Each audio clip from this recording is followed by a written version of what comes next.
Hello friends, आपका एक बार स्वागत है आपके अपने ऑफिशियल यूट्यूब चैनल फरमान खान पर। देखिए फ्रेंड्स, आज हम जो हैं एक बड़ा इंपॉर्टेंट टॉपिक डिस्कस करने वाले हैं। आज से हम 12th एग्रीकल्चर बायोलॉजी या कृषि जीव विज्ञान स्टार्ट कर रहे हैं और उसका आज हम एक टॉपिक डिस्कस करेंगे, honey bee apiculture and its importance in agriculture. मतलब मधुमक्खी पालन व कृषि में मधुमक्खी पालन का उपयोग। आज हम ये टॉपिक स्टार्ट करेंगे और आज से इसकी आगे जो एग्रीकल्चर बायोलॉजी है या कृषि जीव विज्ञान की, इसकी वीडियो आपको लगातार इस चैनल पर मिलती रहेंगी।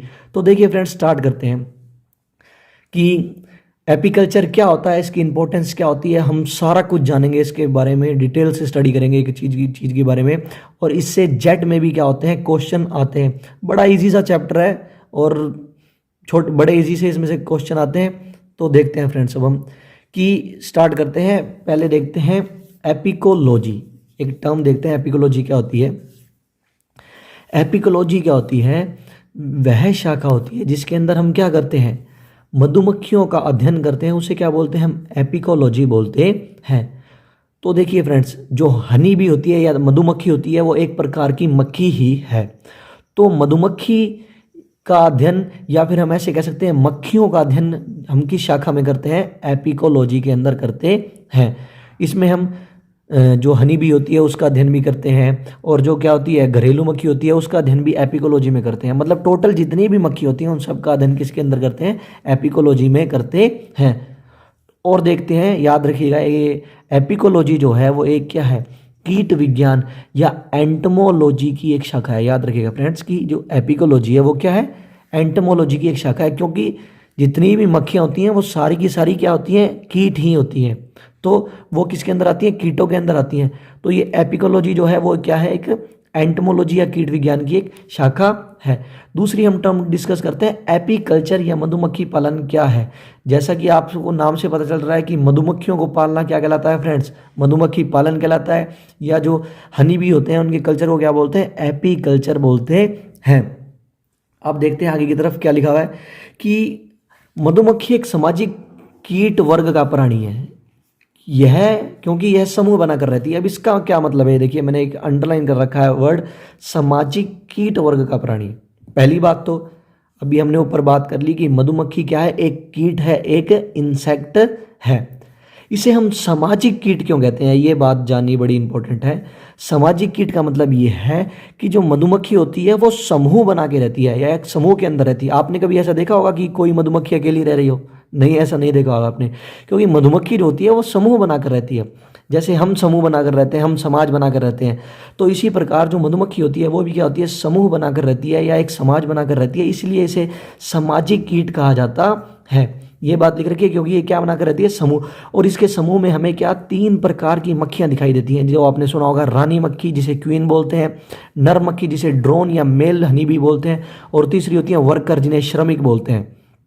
ठीक है, ये याद रखिएगा कि मधुमक्खी जो है उसे वो क्या है, एक सामाजिक कीट वर्ग का प्राणी है। और इसे सामाजिक कीट वर्ग का प्राणी क्यों बोला जाता है, क्योंकि ये समूह बनाकर रहता है और ये कीट है। ठीक है ना, याद रखिएगा। और इसके याद रखिएगा फ्रेंड्स, इसका जो समूह होता है या इसका जो छत्ता होता है उसमें 20 से 50 हजार तक मधुमक्खियाँ मिलती हैं हमें। मतलब एक हनी बी का जो छत्ता होता है उसमें कितनी, 20 से 50 हजार तक हमें क्या मिलती हैं, मधुमक्खियाँ देखने को मिलती हैं।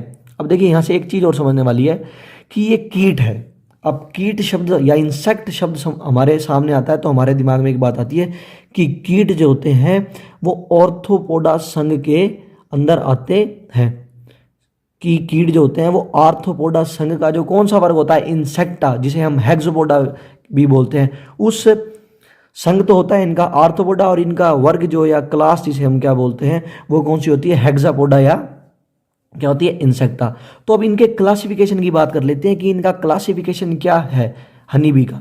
तो देखते हैं फ्रेंड्स, इनके क्लासिफिकेशन के बारे में बात करते हैं कि अब हमें पता है जब भी हम किसी चीज़ का क्लासिफिकेशन पढ़ते हैं तो इसी सीक्वेंस में पढ़ते हैं। पहले किंगडम देखते हैं, फिर फाइलम, फिर क्लास, फिर ऑर्डर, फिर फैमिली, फिर जीनस, फिर स्पीशीज देखते हैं। तो अब हम बात करते हैं कि इसका किंगडम कौन सा है। तो किंगडम तो साधारण सी बात है कि ये जंतु जगत के अंदर आती है। अब मैंने आपको बता दिया है कि इसका संघ क्या होगा, आर्थ्रोपोडा होगा। आर्थ्रोपोडा संघ क्यों होता है इसका, क्योंकि इसके अंदर संधि युक्त उपांग या जॉइंटेड लेग मिलते हैं।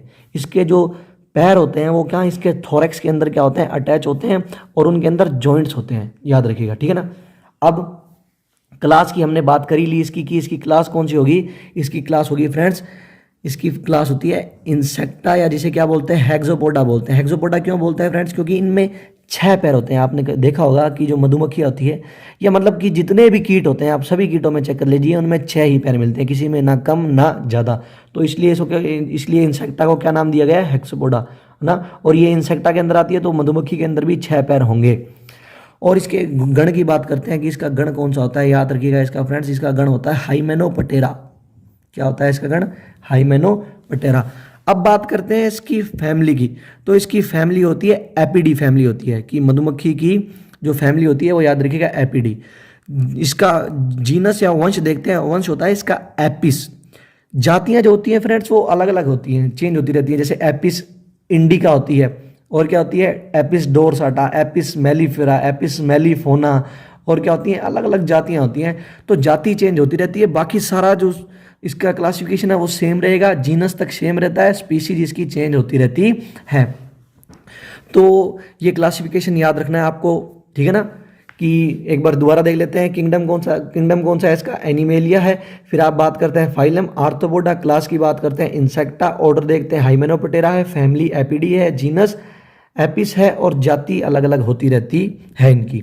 अब हम बात करते हैं कि भारत में कौन सी मधुमक्खियां पाई जाती हैं, उनके बारे में बात कर लेते हैं कि भारत में पाई जाने वाली कौन सी मधुमक्खियां प्रमुख हैं, उनके बारे में जान लेते हैं हम थोड़ा बहुत।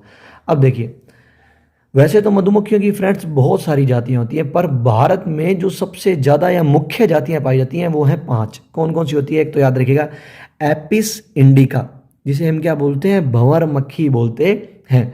दूसरी आती है एपिस डोरसाटा, जिसे हम क्या बोलते हैं, सारंग मक्खी बोलते हैं। तीसरी होती है एपिस मेलिफोना, जिसे डंपर मधुमक्खी भी कहा जाता है।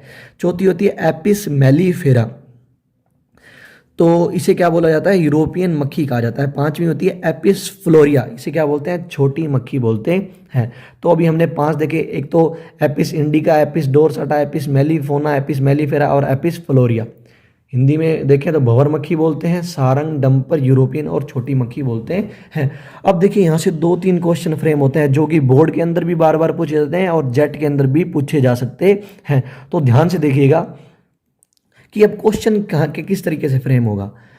अब देखिए आपसे क्या पूछा जाएगा। अब ये 5 मधुमक्खियां हैं हमारे सामने फ्रेंड्स। अब आपको ये याद रखना है कि पहली बात कि हम मधुमक्खी पालन क्यों करते हैं, हमारा मधुमक्खी पालन या एपीकल्चर का पर्पस क्या होता है, हमें उनसे शहद मिल सके, हमें उनसे मोम मिल सके, और भी इनके बहुत सारे पर्पस होते हैं या बहुत सारे उद्देश्य होते हैं, जो हम आगे की वीडियो में डिटेल से डिस्कस करेंगे। तो मतलब एक तरीके से देखें तो इनमें से एक मुख्य उद्देश्य क्या है, शहद कई प्राप्ति के लिए हम मधुमक्खियों को पालते हैं। तो अब उसी से रिलेटेड 2-3 क्वेश्चन बनते हैं कि आप याद रखिए, जो एपिस डोरसाटा मधुमक्खी होती है, या जिसे हम हिंदी में क्या बोल रहे हैं, सारंग मधुमक्खी बोलते हैं, इसको पाला नहीं जाता। इसे क्यों नहीं पाला जाता, ये क्वेश्चन है, ठीक है। क्योंकि ये देशांतर स्वभाव की होती है। देशांतर स्वभाव का मतलब फ्रेंड्स क्या होता है, या ये हम बोल सकते हैं इंग्लिश में अगर बोलें तो जो सारंग मक्खी होती है या जो एपिस डोरसाटा होती है वो क्या होती है, माइग्रेटरी स्वभाव की होती है, या इसकी हैबिट कैसी होती है, माइग्रेटरी। मतलब ये थोड़े थोड़े समय बाद एक जगह से दूसरी जगह पर चली जाती है। मतलब ये थोड़े थोड़े समय बाद क्या होती है, अपना स्थान बदलती रहती है। तो अब हमें ऐसी मक्खी तो चाहिए नहीं कि जो थोड़े थोड़े समय बाद क्या हो, स्थान बदल ले, क्योंकि हमें मक्खियों से क्या प्राप्त करना है, शहद। अगर वो एक स्थान से दूसरे स्थान पर थोड़े थोड़े टाइम बाद चली जाएगी तो हम उनसे शहद प्राप्त नहीं कर पाएंगे, इसलिए इस मक्खी को नहीं पाला जाता, एपिस डोरसाटा मधुमक्खी को।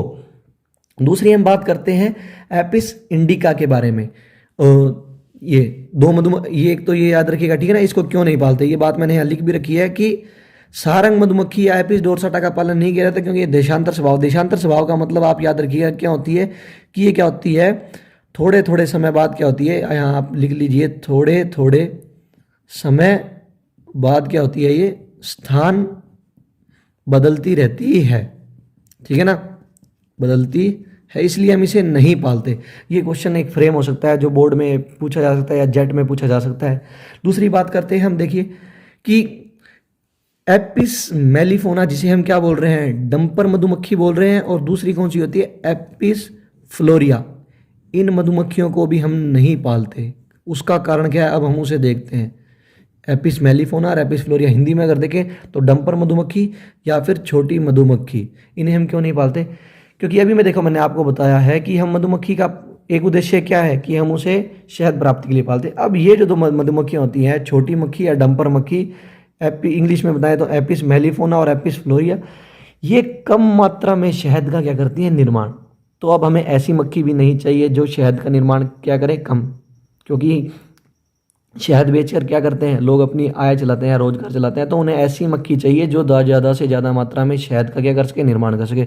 तो इसलिए इन दोनों को भी नहीं पालते। पीछे बची दो मधुमक्खियाँ, एपिस इंडिका और एपिस मेलिफेरा। तो भारत में इन दो मधुमक्खी का क्या किया जाता है, कृत्रिम मधुमक्खी पालन किया जाता है, क्योंकि ये सर्वाधिक मात्रा में क्या करती हैं, शहद का निर्माण करती हैं।